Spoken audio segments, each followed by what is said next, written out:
Hey everyone, how are you?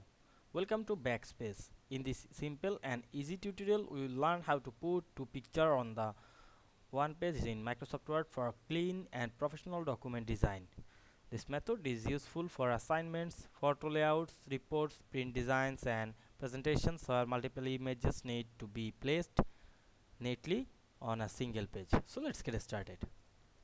At first, you have to open your document. We can see here our assignment. Now I want to add two pictures on one page. At first I create a blank page. Press Ctrl Enter on your keyboard. Otherwise you can go to the insert menu and insert the page. Go to insert menu first. Click the picture option. Then choose picture from your file. Now I am select my images. Now I am press Ctrl and hold to select multiple image. Click insert.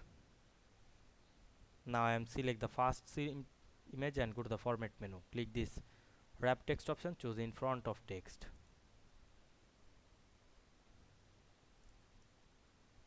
Then select the another image, make it same, then resize the image on the page. At first zoom out the document, then we resize the image and fit to the page. We can see we insert two picture on one page very easily. I hope you understand this process. This process is very easy. If this video helped you, don't forget to like, comment and subscribe my channel to get more than important video very soon. Thanks for watching.